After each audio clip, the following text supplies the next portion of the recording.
Welcome to the Fantasy FootBaugh Podcast. I'm your host, Eric Baugh, and we've got a very fun episode coming your way today where we go through a bunch of tips and tricks to help you dominate your league.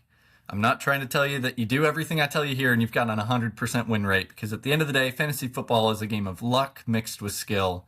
But if you do some of these things that I'm going to talk about, you will maximize your chance of having those bragging rights over your friends and your family and whoever you play fantasy football with. So very excited to dive in. Standalone episode, not part of any series or anything, but do these things and you will have more success this year in fantasy football.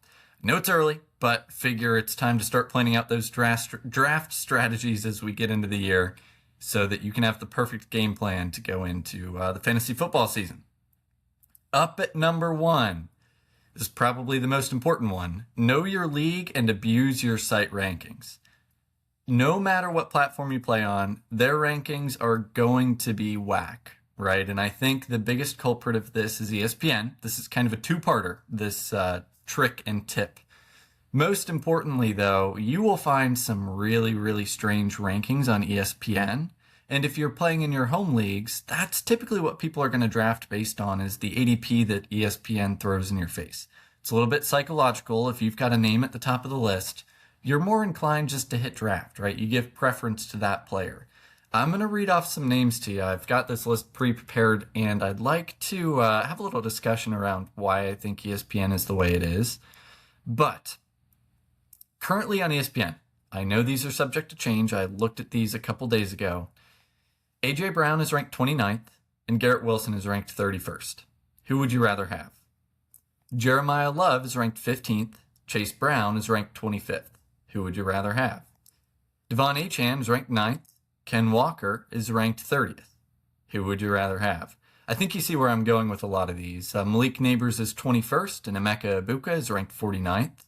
Kyron Williams is all the way down to 35th, while Breece Hall is selected at 27th overall. You could have your pick between Josh Allen at 41 or T. Higgins at 40, which to me is a no-brainer, right? You'd take Josh Allen any day of the week. Ladd McConkey is ranked 48th, while Tyler Warren is ranked 51st. Michael Pittman is ranked 65th, 2 spots ahead of Drake May, last year's QB1 or QB2, at 67th. Right, and I think if you're asking yourself mid-season who you'd rather have on your roster between Michael Pittman Jr. and Drake May, you'd probably take Drake May 99 times out of 100. Mike Evans is ranked 73rd, and Aaron Jones is ranked 76th. Aaron Jones is like 34 years old, right? Mike Evans is old also, but he's had 1,000 yards per season for like all of the last 10 seasons except for one where he got injured. All of these feel like no-brainers. You could get Michael Wilson at 96, or you could take Travis Hunter at 90. Travis Hunter might not even play offense, whereas Michael Wilson was last year's wide receiver 10 in half PPR. Lastly, Tucker Kraft is ranked 120th. Alvin Kamara is ranked 121st.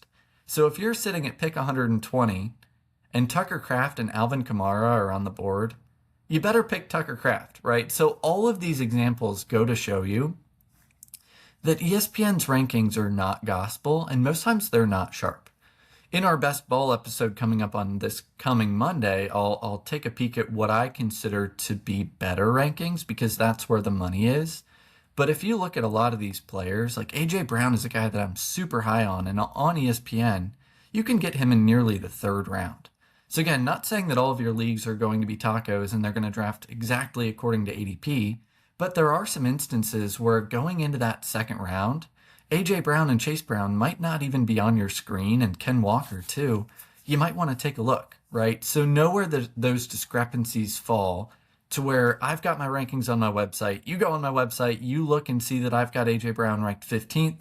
If you know on ESPN that you're going to have the 21st pick, you might still have him around, right? And so that's how you get an advantage on your league mates, is by abusing those positional rankings that might be a little bit skewed based on whatever it is that drives ESPN to rank the way that they do. And I never think that they're accurate. I always think that there's discrepancies. Doesn't even matter if you agree with me on certain players. A good thing to look at, though, is where does ESPN rank players versus sleeper, right? Just know where you're drafting and what players are potentially undervalued. I think no matter what platform you're drafting on or no matter what you think of the player, Tucker Kraft should not be going at pick 120, right? That's a guy that if you know that he's going to wait or your league is going to wait to draft Tucker Kraft until pick 120, you're going to want to punt the tight end position and then lock in a surefire top 5 tight end at pick 120. Right. So just some things like that to know about your specific site that you're playing fantasy football on that people might not think about if they haven't done their homework and they're just drafting by who's at the top of the queue. Similarly, right, if you're in a homer league and you've got a bunch of Bengals fans, you can probably expect that they'll draft Bengals over certain players, right? So you'll get some values there. If you know that your league runs on quarterback really, really quickly, which a lot of my home leagues do, maybe punt that position, right? Or if you want to beat them to it, maybe reach for a guy a couple rounds early. But typically you want to zig where people are zagging. And so if people are taking quarterbacks a round or two before they should be going, just wait until the end of the draft, right? Same story with tight end. If your league prioritizes running backs, you're going to want to either beat them to it or punt that position and go for a more zero or hero RB strategy. So that's number one. Know your league, know who you're playing with, and know where you're playing with, more importantly, so that you can abuse site rankings to your success. Okay, so tip and trick number 2. If you're not first, you're last. This is the Ricky Bobby rule, and we play to win here at the Fantasy Football family. I'd rather you come in last place than second place. If you come in last place, it means you took a shot, right? Unless you've got consolation money for second. I don't like safe picks. Right, I want those lottery tickets, especially as we're talking late rounds. This is a guy that I'm going to dog on a couple times in this episode. I don't want any of you listeners out there to draft someone like Juwan Jennings. Juwan Jennings is always going to be buried behind Justin Jefferson and Jordan Addison. He's not going to see the field a whole lot. If we look at the path to volume, which is another thing that I'll talk about in this episode, what would it take for somebody like that to actually make it to your starting lineup? You might have a couple boom weeks here and there, but you're never going to start them because Justin Jefferson and Jordan Addison are the bell cow wide receivers in that offense. So if you're not first, you're last. What that means, apart from Talladega Nights, apart from Ricky Bobby, you want to take upside shots. If you tell me that I can have a player that's going to score 12 points a game consistently, and it's going to be 12 every single game, there's a time and place for that. But I'd rather have a guy who's got that floor of 8, but the ceiling of 25. Those are the guys that are going to win you your weeks. And I want you to take a shot on players at the end of drafts, especially that you think could be boom or bust, that could be a complete flop this year. People like rookies, right? You never really know what their role in the offense is going to be. But I'd rather you take a rookie running back than a guy who's been a perennial backup, who's never seen the field and been in the league for 5 years and scores 5 points a game. I don't want your bench to be clogged up with reliable veterans. I want your bench to be filled up with guys who could be difference makers down the stretch, even if it takes them a while to ramp up. And so I want you to be constantly turning your bench over and on these upside lottery tickets that could change the season for you. Again, you don't want those reliable guys. You want guys that are going to break out and exceed their expectations rather than the guys that you know what you're going to get. I think the first round is a little bit, perhaps the only exception to this. In those early rounds, you do want that safe floor combined with the upside, but it's kind of the Jahmyr Gibbs versus Bijan Robinson argument at even the top of the table. Who's got a higher ceiling? And I would think that given the offense that he's on, that would be Jahmyr Gibbs, because that offense could score 30 points a game. Whereas the Falcons, I don't trust to do that as much as, obviously, the Lions. I would think that they'd be a much better offense. So all of which to say, when we talk about playing the lottery, take some lottery tickets at the end of the draft on guys that you think could realistically have a 10% shot of panning out. Those are the league winners that we find, rather than the people. And I go back to last year, right? I would say that far and away, the league winner was Jackson Smith and Jigba. And he was getting drafted around guys like T. Higgins. You kind of know what you're going to get with T. Higgins. He's the wide receiver too. Obviously, he's going to be having some games where he does really well, but his upside is capped by Jamar Chase. So if it's between two choices like that, and you get a guy in JSN who could have that potential to break out and break the fantasy football game wide open, you always take that. All right, tip and trick number 3. Crowded wide receiver rooms are usually not worth the price. I'm adding the Bears on this. I think that the Bears are this year's versions of the Packers. And there's always a team every year that the whole fantasy football community has this debate, like early in the offseason. And they're like, who is going to be the guy in the Chicago Bears offense or in the Green Bay Packers offense?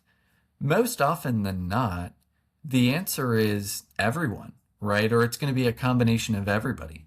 And so that is a bet that's just kind of a weird bet to make that everybody's so infatuated with. The debate this year has, I think, gone a little bit too far between Luther Burden and Colston Loveland and Rome Odunze.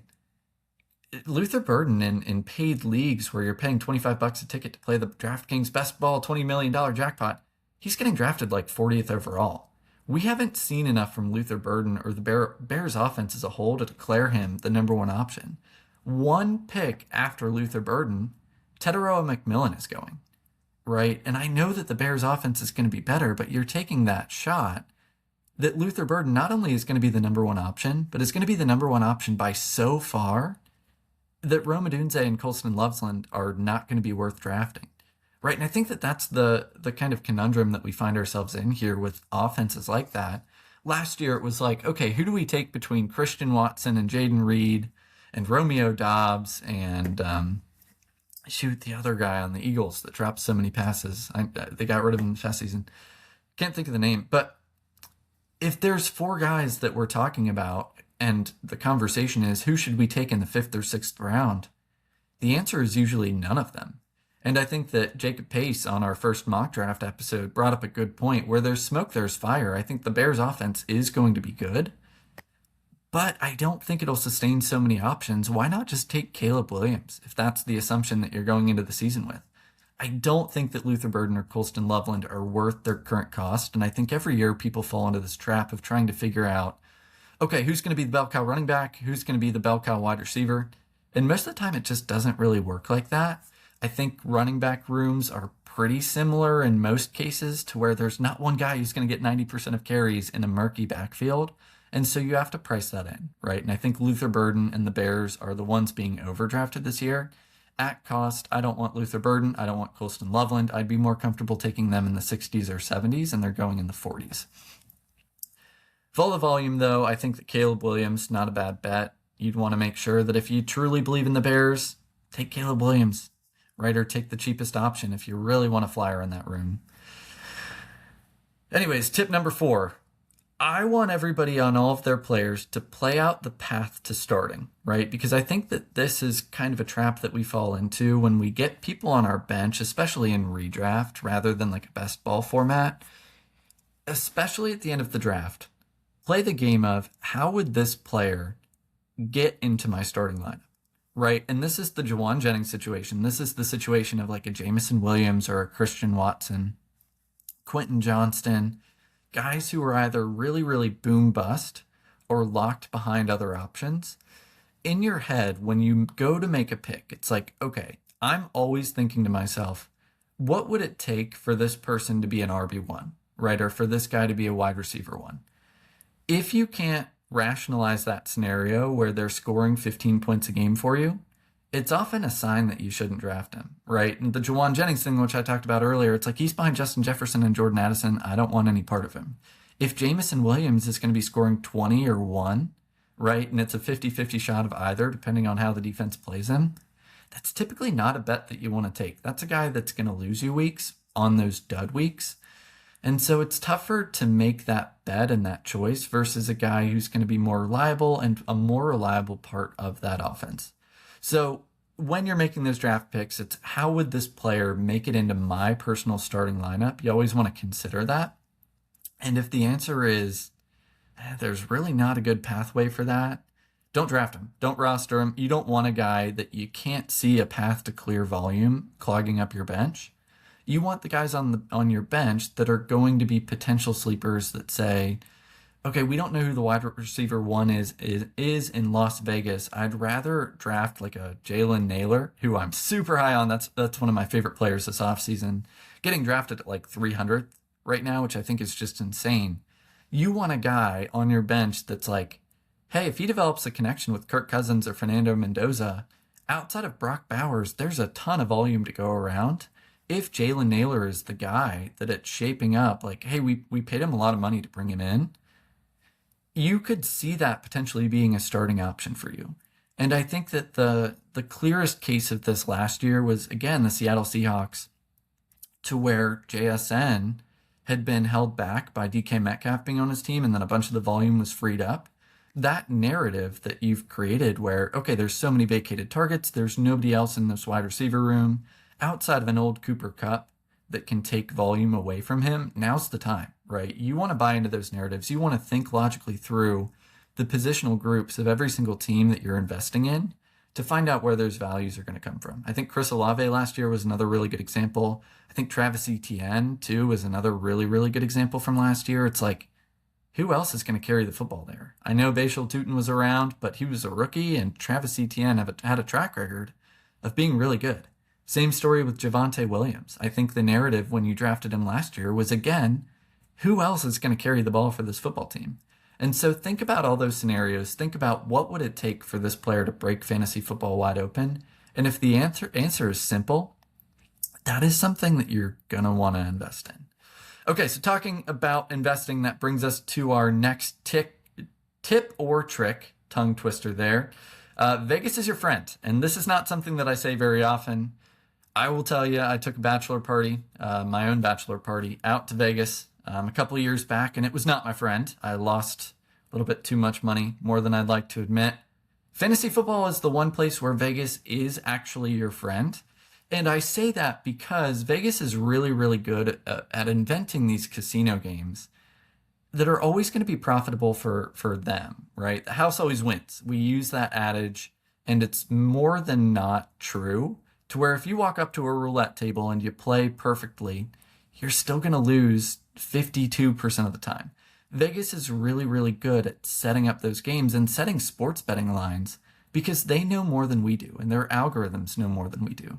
Follow the money. That's, again, why I like to play these DraftKings Best Ball tournaments. They help inform my strategy for real-life drafts that are redraft because the money follows where Vegas is projecting these players to actually finish.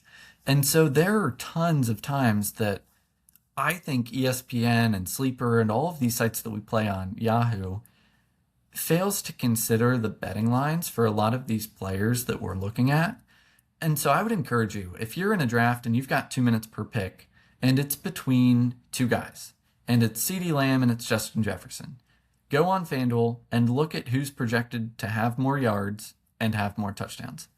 More often than not, that is going to steer you in the right direction, and some of those lines are really eye-opening. There's a lot of narratives that get brought up in the offseason for the fantasy football community. The football season is like 6 months long, if that, and then there's 6 months where people like me and all these so-called experts, and I don't claim to be an expert by any stretch of the means, we speculate and we create these narratives that could just come out of thin air. Meanwhile, Vegas has an actual financial stake in this, and they're investing money to try to set these lines to be 50-50 on both sides with their overs and unders. Rather than just me saying a hot take, trust the Vegas odds makers who pretty accurately know how many yards a quarterback is going to throw for. And I think that's important for all positions, right? If you're between Trey McBride and Brock Bowers, Google it, right? What are the betting lines for both of these players for touchdowns and yards? Vegas always knows. And there are some cases where people will blow those expectations out of the water. Obviously, the flip side is injuries or underperformance. But the moral of the story is Vegas is your friend in terms of fantasy football. I'm definitely the guy in the group chats that people ask me, because I do sports bet very, very regularly, hey, can you compare the props between Tony Pollard and Quinshon Judkins this week? Right? You pull up DraftKings, it takes 2 seconds. It'll tell you who to play, and that should be your first go-to for who do I start. I think not enough people take advantage of that. Touchdown scoring props are another really, really good one for that. Even if you're building like a DFS contest entry for a specific Sunday, if you go onto FanDuel and you see that Jonathan Taylor is minus 300 to score a touchdown, Vegas is telling you that there is a 1 in 4 shot that he's not going to score a touchdown. If you want a guy who's going to score multiple touchdowns, Jonathan Taylor is a safe bet, right? And Vegas is telling you it's a safe bet, and so they're not giving you good value on it. Okay, so next tip and trick for us today is take a shot. And this kind of goes with the lottery thing that I was talking about earlier. You want rookies and you want murky situations that you might not know the specific outcome of how a Makai Lemon is going to turn out, or Jordan Tyson, or Carnell Tate.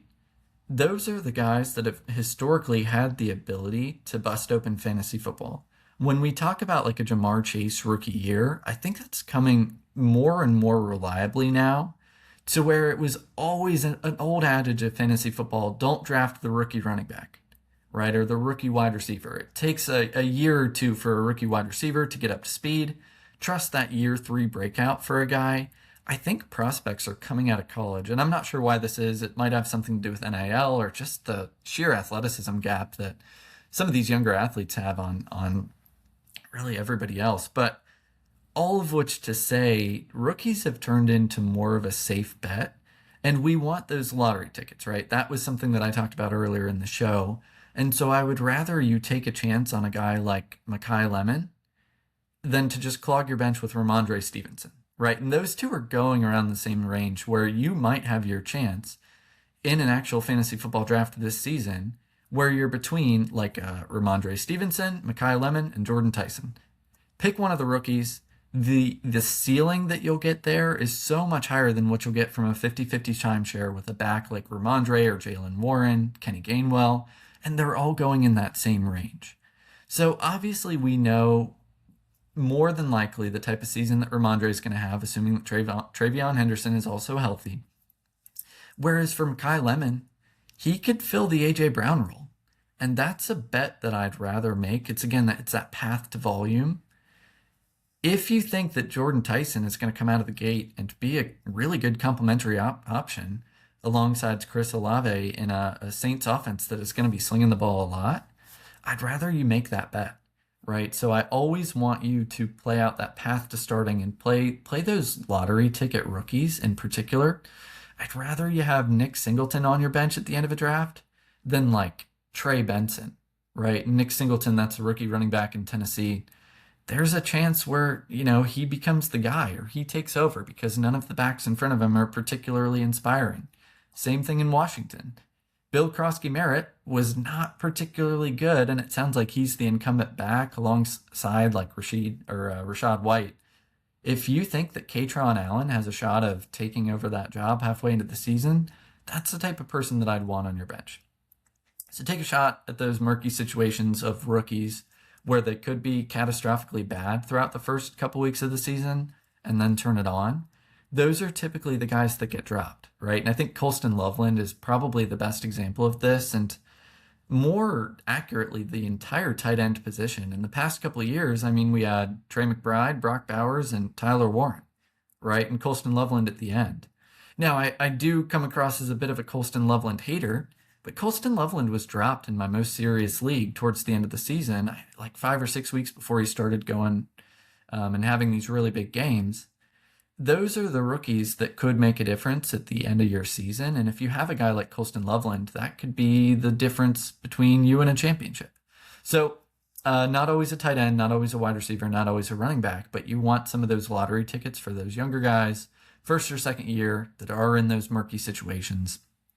Play the lottery, like I said, and I think that's a really good example of that. Next tip and trick on here, we've got go get your guy. And I think this is probably the most wishy-washy and flippant one that I'll throw out there. Fantasy football at the end of the day is about enjoying football more and spending time with your friends and family and having those bragging rights. And I know a couple leagues I've been in for 15 years, right? And so this would be my advice to you.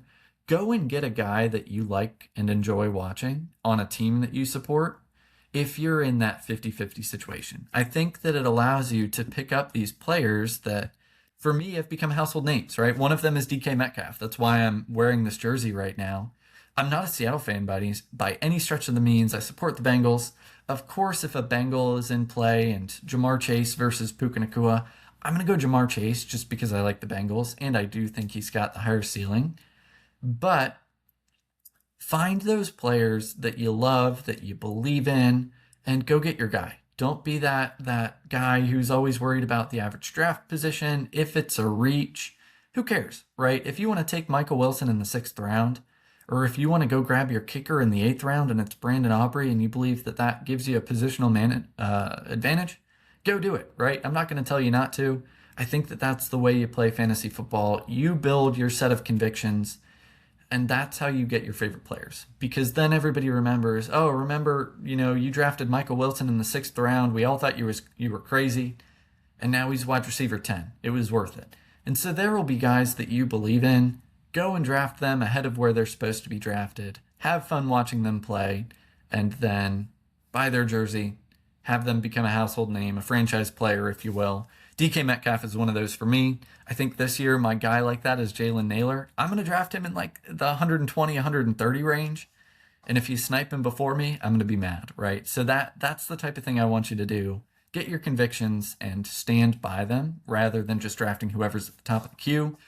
Get players that you like. Get players that will want to make you want to watch football. Try not to draft Steelers, right? Which is a shame that DK's on the Steelers now. But go get your guy is certainly the best way to play fantasy football. Okay, so hand in hand with the lottery ticket approach, depth is overrated, right? The only thing that matters in fantasy football are the 7 or 8 players that you play on a weekly basis. Those guys on your bench don't score for you, right? Unless you get in a crazy situation and you tie with your opponent and your league's tiebreaker is bench points. Super rare, and obviously what I want you to do here, if you're ever in a situation where you can package a 2-for-1, it's called a BAW trade, by the way. All of my league mates would be laughing here because I'm notorious for this. Always, always, always upgrade and trade 2 good players for 1 great player. You can fill your bench at any given time off the waiver wire. There are hidden gems on the waiver wire, and I can tell you who they are all day, and I am constantly trying to turn my roster over to make my starting lineup better. And if there's a way to do that, I don't care about depth. I'm not concerned with having a good bench. I'm not concerned with the guys that, I've got 15 good players and no great players. I want great players in my starting spots, and I want upside lottery tickets on my bench that nobody else wants, right? And so I think last year, the best example of this, I had a really deep team in one of my leagues where I had 3 good running backs and 4 really good wide receivers. And I didn't need all that depth. I was already in position to make the playoffs. I was going to be the 1 seed and get a bye anyway, versus how it looked in week 8 or 9 when this trade occurred. I shipped off Travis Etienne and Garrett Wilson for Trey McBride. And I think that's kind of a win-win trade, right? Both were having decent seasons. This was before the Garrett Wilson injury. Travis Etienne was looking like the guy in Jacksonville. My tight end room was not good. I think at the time I was playing like Juwan Johnson or something like that. Getting Trey McBride won me a championship in that league, right? And I was never going to play Travis Etienne or Garrett Wilson over the guys that I had in those slots already. And so if you're ever in a position to trade 2 of your guys, like a starter and a bench player, for another starter that's going to be an upgrade on that first starter that I talked about, always, always, always do it, and always be putting out those feelers to see if people need that. Some people really value depth in fantasy football. I personally do not. And if you can find that guy in your league that's willing to make those trades, that's a goldmine, right? I think that's how you win championships. Depth is overrated. I don't really want my bench to be all that good. I'd rather flip my bench a million times before the season's over and turn it into a good starting 7 or starting 8 or starting 9. And that's going to be much more important come the playoffs. You also just don't want to have those decisions in the playoffs where it's hard to pick who to play. Just set and forget your lineup with your studs that you've accumulated over the course of the season and ride it out, right? So definitely the moral of the story there, depth is overrated, which might be an underrated statement or a hot take, but I live and die by that. Next up on the list, we've got play the waivers religiously. This might be something that is common sense to a lot of players, but a lot of people don't make roster moves. And I think that whether it's for lack of effort, lack of caring, I don't know, but I'm not one to judge. You play football at your own pace or fantasy football at your own pace.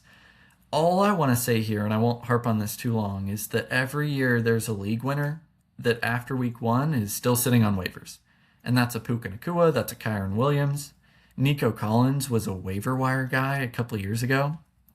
If you can make the right bet on who that guy is going to be, you basically get like a second or third round draft pick for free, right? And so it's super important after every week to know who got injured, who's going to be that hot pickup. And of course, I'll do articles on this. I'll do podcast episodes on this of who I believe those people will be. Fantasy football is not won at the draft. It's won in roster management during the season. Okay, so again, that's a pretty short one. I think we'll jump right to our next one of every player having a price tag. This is how I look at fantasy football. And I think that this is starting to get more popular within the greater community as a whole, of the opportunity cost of drafting a player. And where I think the best example of this is taking an early onesie position. Let's say that you take Josh Allen in round 1, right? I'm not trying to tell you not to do that.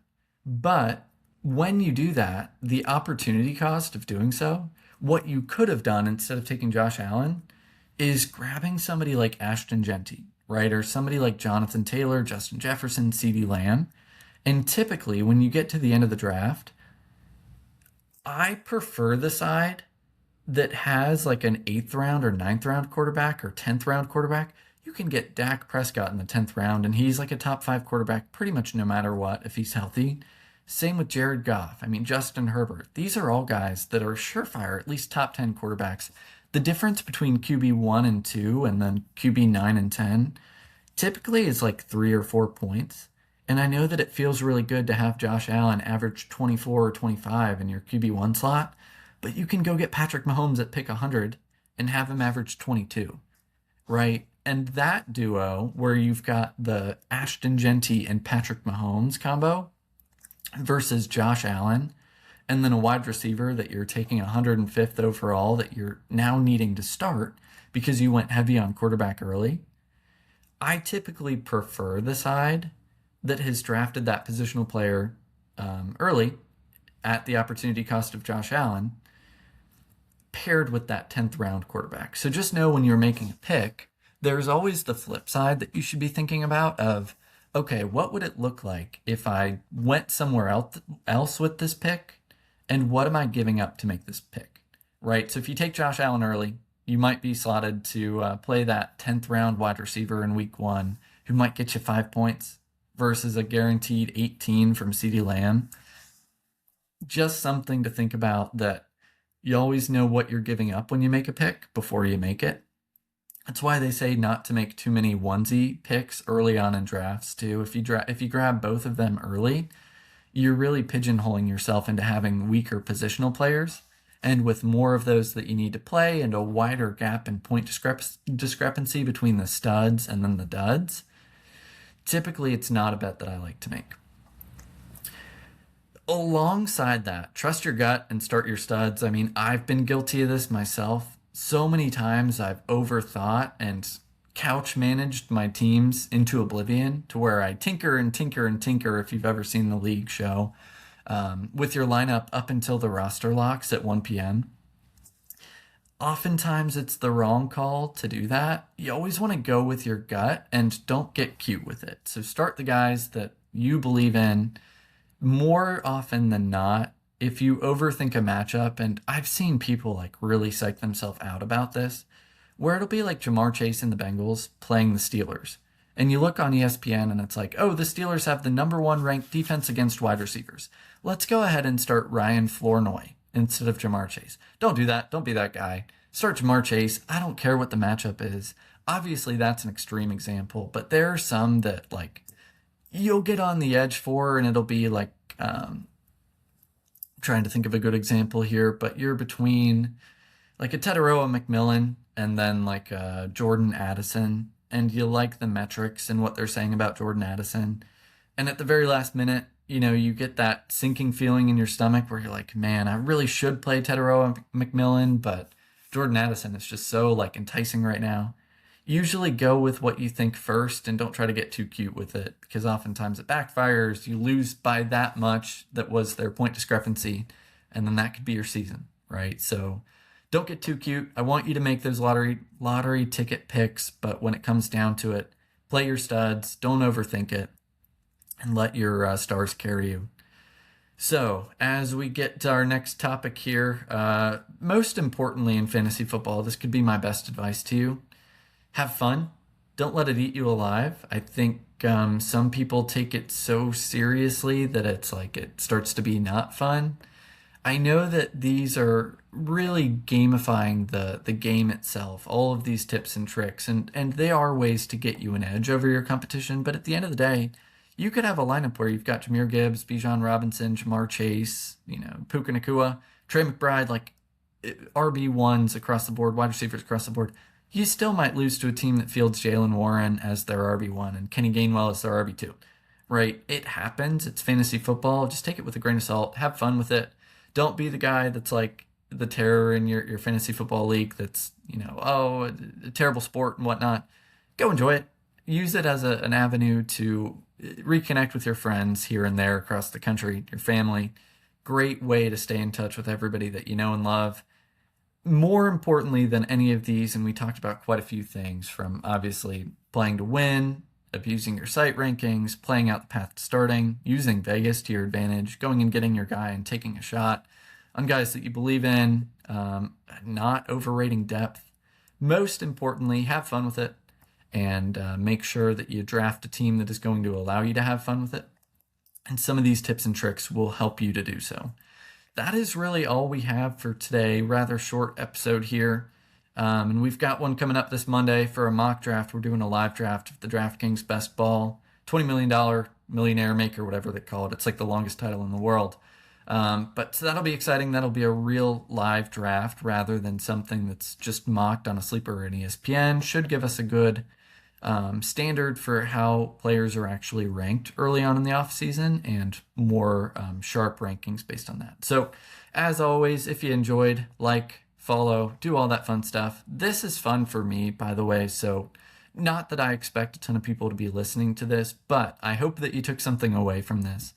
Like I said, fantasy football is so much fun for me. If you took one or two tidbits away from here that you enjoyed, let me know, or if I missed a super important tip or trick that you always like to live by, let me know in the comments. And as always, be sure to support the stream and the podcast and visit my website for my personal rankings, which then you can correlate with ESPN's and see where they got everything wrong and I got everything right.